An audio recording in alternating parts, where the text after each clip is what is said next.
The gunshot split the morning air over Redemption Creek, Wyoming like thunder across an empty plain. Heads turned toward the courthouse as the echo faded into the distant mountains. Matthew Steele, 35, tall and weathered as the surrounding pines, dismounted his dappled gray in one fluid motion. His hand instinctively rested on the worn walnut grip of his Colt Navy 36, carried since Gettysburg. The crowd that gathered wasn't looking at him, though. Their eyes were fixed on the courthouse notice board, where Judge William Crawford's hunting knife pinned a proclamation that said every tongue in the territory wagging. Eleanor Crawford, the judge's 19-year-old daughter, would marry the first unmarried man who claimed her within the week. Matthew's jaw tightened beneath his 3-day stubble. Only yesterday he had stood at the edge of Judge Crawford's parlor, hat in hand, watching young Nathan Morgan down another whiskey before dropping to one knee before Eleanor. Matthew had been there to deliver Morgan's prize stallion, not to witness a proposal. But he'd seen everything. The cold calculation in Nathan's eyes, the steel in Eleanor's spine as she stood in her blue dress, the gasps when she said the word that no one expected. No. Nathan Morgan, heir to the largest cattle spread in 3 counties and Matthew's employer, had pulled his revolver then, waving it wildly until Judge Crawford intervened. The judge had invested everything in the Morgan connection after last year's flood swept away half his holdings. The proposal wasn't a question, it was a business arrangement. "You ungrateful child," the judge had hissed at Eleanor. "You'll learn your place." Now Matthew understood the punishment, not just for Eleanor but for everyone. A warning that in Redemption Creek, debts were always collected. The saloon buzzed like a disturbed hornet's nest that afternoon. Prospectors, drifters, and ranch hands placed bets on who would claim the judge's daughter. The air was thick with whiskey fumes and speculation. Matthew nursed his single drink in the corner, calculating.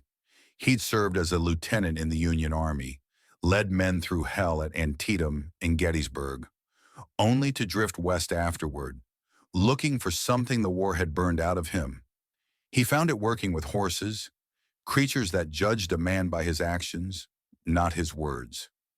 Nathan Morgan's spurs jangled as he entered, flanked by 2 hired guns with cold eyes. The room quieted. "I'll kill any man who tries to claim what's mine," Nathan announced, his voice carrying to every corner.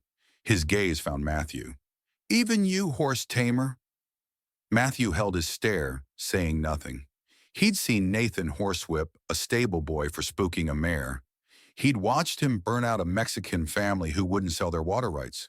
Nathan Morgan was everything Matthew had fought against in the war, a man who believed some lives were worth more than others. That night, Matthew pulled his savings from beneath the floorboard of his modest cabin. He cleaned his Colt, checked his Winchester, and packed light. Not for escape, but for justice. The church bell tolled 7 times on Saturday morning. Matthew arrived early, positioned himself near the front, the Winchester hidden beneath his long coat. Townsfolk filled the pews, hungry for spectacle. Judge Crawford stood stiffly in his black suit, disappointment etched into every line of his face. When Eleanor entered, the crowd hushed. She walked with her chin high, though her eyes were red-rimmed. Her simple gray dress was a statement. She wouldn't be dressed up for auction. Matthew saw in her the same courage he'd witnessed in young soldiers facing impossible odds. Before anyone else could speak, Matthew stepped forward. "I'll marry her," he said, his voice calm and certain as still water. Judge Crawford's eyes narrowed, recognition dawning slowly. The Morgan ranch hand, "Matthew Steele, former lieutenant, 83rd Pennsylvania Infantry." The judge's lip curled. "You think you're worthy of a judge's daughter?" "I think every person deserves freedom from tyranny," Matthew replied, the words carrying the weight of battlefields long past. "Even yours." The ceremony that followed was brief, performed by a reluctant Reverend Walsh who kept glancing toward the door. He had good reason. Halfway through the vows, Nathan Morgan appeared with his men, hands hovering near their holsters. Matthew's hand never strayed far from his concealed Colt. When it was done, Judge Crawford thrust a small leather pouch into Matthew's hand. "Her dowry," he said with undisguised contempt. "She's your responsibility now. Keep her in line." Matthew's voice was winter cold. "I don't need lessons on how to treat a lady, sir." They didn't speak until they reached the edge of town. Matthew helped Eleanor onto his second horse, a sturdy chestnut mare. She expected to head west toward his cabin. Instead, he turned east. "We're not going to your home?" she asked, the first words she'd spoken directly to him. "We can't stay here," Matthew replied, scanning the horizon. "Morgan won't let me see tomorrow's sunrise if we do." As if summoned by his name, dust rose on the road behind them. Riders moving fast. Nathan had discovered their departure. "Can you ride hard?" Matthew asked. Eleanor gathered the reins. "I was racing horses while Nathan was still falling off ponies." A ghost of a smile crossed Matthew's face as they spurred their mounts forward. The chase was on. They'd barely cleared the ridge when the first shots rang out. Matthew pulled his Winchester, turned in the saddle, and fired once.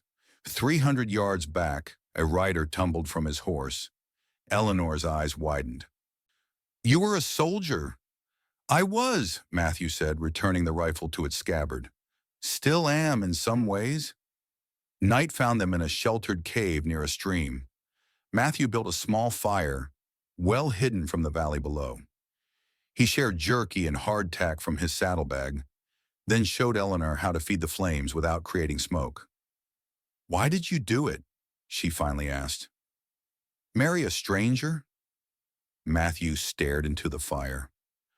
"I've seen what happens when good men do nothing." He hesitated. "Morgan would have destroyed you? Like he destroyed those homesteaders last spring?" Matthew looked up sharply. "People think I don't listen," Eleanor said, "that I'm just a judge's pampered daughter. I hear everything." Later, as the fire burned low, Matthew explained his plan. "There's a settlement in Cheyenne, growing fast. They need teachers. When we get there, I'll find you a position. Then if you want, we can arrange an annulment." "Just like that? You'd let me go?" "A cage is still a cage, even with a different keeper," he said softly. "I didn't fight a war to become what I hated." Dawn broke cold and clear. They rode hard through morning, but by midday found themselves in unfamiliar territory, rocky outcroppings dotted with scrub pine. Matthew reined in suddenly, raising his hand for silence. A moment later, they were surrounded by mounted Sioux warriors, faces painted for war. Matthew slowly raised his empty hands, then spoke several phrases in broken Sioux. One warrior, older than the rest, responded with a torrent of words. "What are they saying?" Eleanor whispered. "We're on their hunting grounds. They want to know if we're with the mining company that's been poisoning their water." The situation grew tenser until a commotion from the back. A young brave, barely 16, collapsed from his horse, clutching his leg. Matthew saw the telltale puncture wounds of a rattlesnake bite. Without hesitation, he dismounted and approached, hands still visible. The warriors raised their weapons, but the elder held them back, curiosity overcoming caution. Matthew knelt beside the boy, pulled his knife and worked quickly, making an incision, extracting venom, applying a poultice from his saddlebag. The skills that had kept countless wounded soldiers alive at Gettysburg now focused on this one young life. Hours later, when the boy's fever broke, the elder clasped Matthew's arm in gratitude. They were offered shelter, food, and a warning. White men with dead eyes were hunting them, offering gold for their capture. That night, as they sat by the Sioux fire, Eleanor watched Matthew with new eyes. "You're not what you seem, are you?" "Few of us are," he replied, the firelight catching the silver at his temples. "That's the burden of judgment. We see what we expect to see." Over the next 3 days, as they traveled east, Matthew taught Eleanor survival skills, how to track game, start a fire with flint, shoot his colt with reasonable accuracy. In return, she shared her knowledge of stars and geography from books her father thought unsuitable for a lady. My father wanted a son, she explained as they made camp one evening. When my mother died bringing me into this world, he decided to make me into the heir he wanted instead of the daughter he had. Yet you defied him for Morgan. I defied him because he forgot I was human, she said, her voice steady as she cleaned the revolver exactly as Matthew had taught her. Not property to be traded. Matthew nodded, a newfound respect growing between them. Not romance, but something perhaps more valuable. Understanding. Near the Colorado border, disaster struck. Cain, a notorious bounty hunter once known as the Butcher of Shiloh for his Confederate atrocities, ambushed them at a river crossing.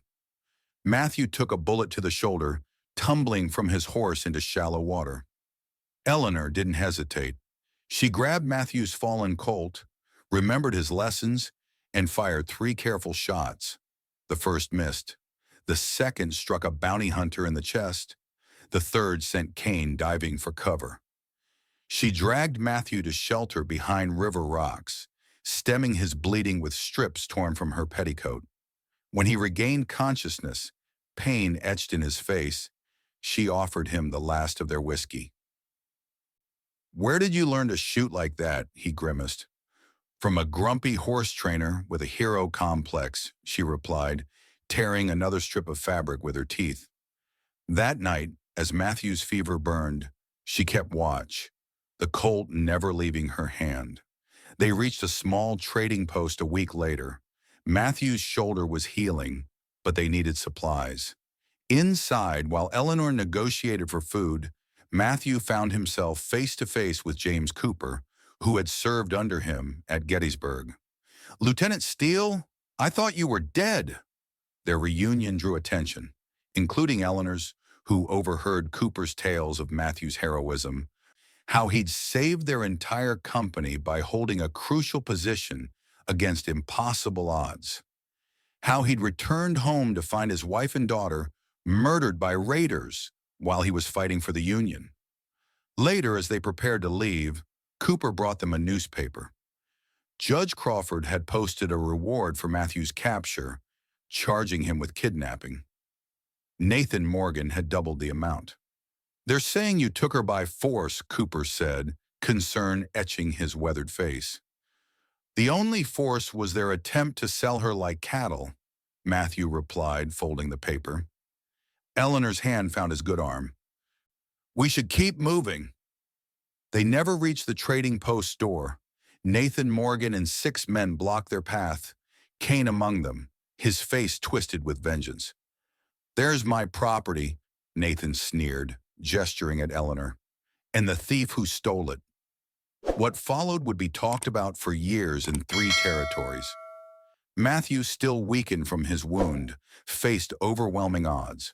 The first 2 men fell to his precision shooting. Another tasted his knife.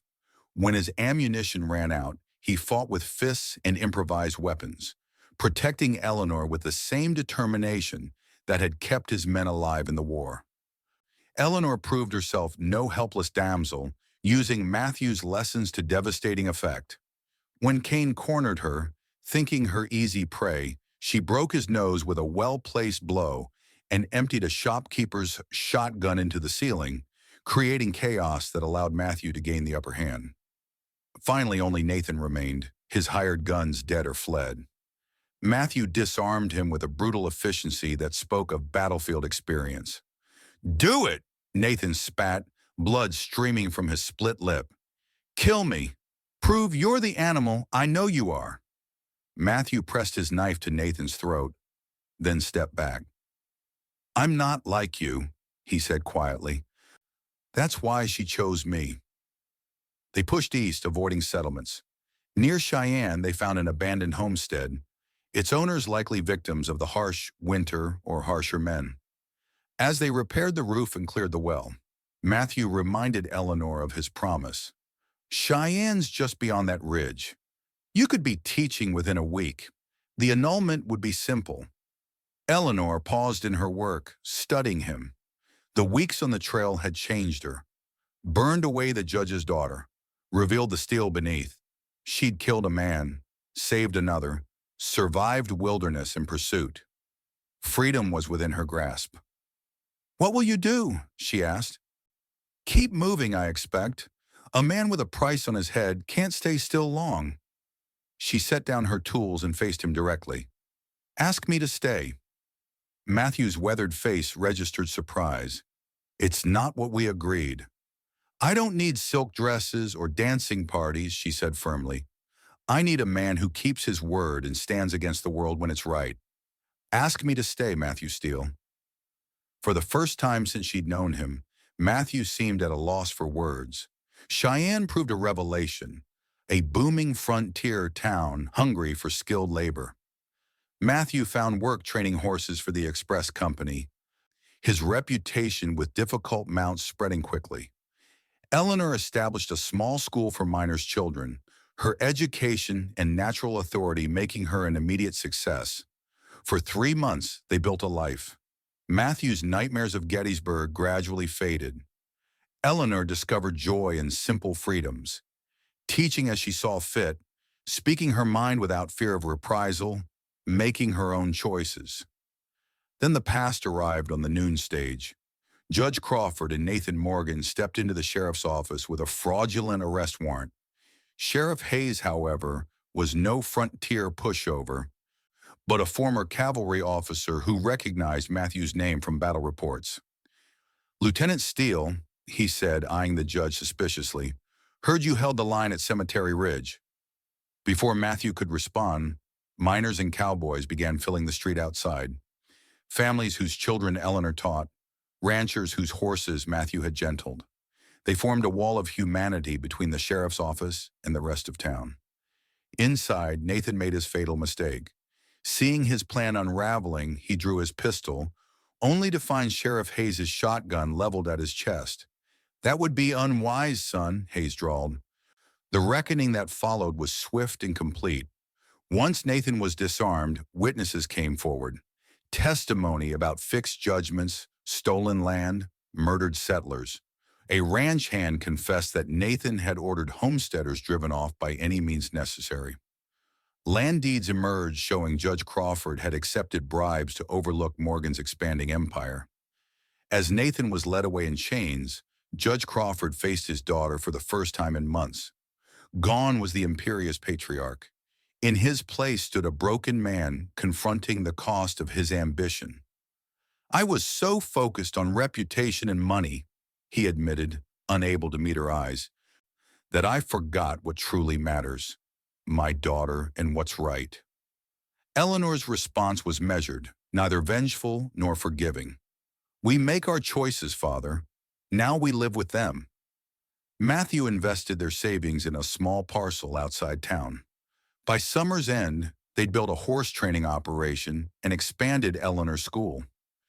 Children whose parents couldn't afford tuition brought eggs, firewood, or labor in exchange for learning. Sheriff Hayes, impressed by Matthew's character, offered him a deputy's badge, a chance to serve justice in a new way. Matthew accepted with one condition, that the wanted posters bearing his name be removed from every post office in the territory. 1 year after the wedding neither had wanted, they stood on their cabin porch watching the sunset paint the mountains gold. Eleanor held a letter, official recognition of their land claim, signed by the territorial governor himself. "Sometimes a sentence can become a blessing," Matthew said, the colt still riding on his hip out of habit. "Not because we must obey it, but because of how we face it." In the corral beyond, wild mustangs learned the patient language of human hands, symbols of the freedom and the strength this unlikely pair had built together, not through romance, but through respect forged in fire. As darkness fell over the Wyoming territory, Matthew Steele, once lieutenant, now horseman and deputy, stood his ground beside the woman who had chosen him. Not once at the altar under duress, but every day since, with clear eyes and free will. Some called it an unusual love. Others, who had seen enough of life to know better, called it something rarer still: truth.